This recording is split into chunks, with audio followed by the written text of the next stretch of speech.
শুনেন, যে কথাটি বলেছে আমি মনে করি সে কোনো যোগ্যতা সম্পন্ন কোনো ব্যক্তির মধ্যেই পড়ে না। আপনি একটি দৌড়ের প্রতিযোগিতা দিবেন, আপনি একটি সাঁতারের প্রতিযোগিতা দিবেন, আপনি হয়তো ফার্স্ট সেকেন্ড থার্ড হবেন, তাই বলে কি আপনি আর কোনো দিনও অংশগ্রহণ করবেন না? কি কখনো ফার্স্ট হওয়ার চিন্তা ভাবনা করবেন না? আরে ভাই, একটা ক্লাসে 100 জন ছাত্রছাত্রী থাকবে, তাই বলে কি ফার্স্ট কি একজনই হতে থাকবে? আপনাকে সেটা চেষ্টা করতে হবে বিট করার জন্য।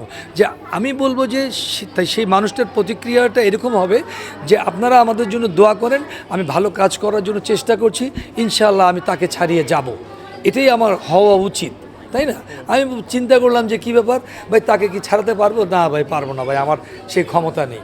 এর তো হলো গিয়ে আপনার হলো গিয়ে ওই মানে হেরে যাওয়া মানুষের কথা বললেন যে যে তার কোনো নিজস্ব ওই যেটা ব্যাকবোন বলে মানুষের, যে মেরুদণ্ডই নেই, মেরুদণ্ডহীন মানুষ, যে আমি কখনো আর ফার্স্ট হতে পারবো না। এই কথাটি কেন আসবে? আরে ভাই, আমাদের দেশে মনে করে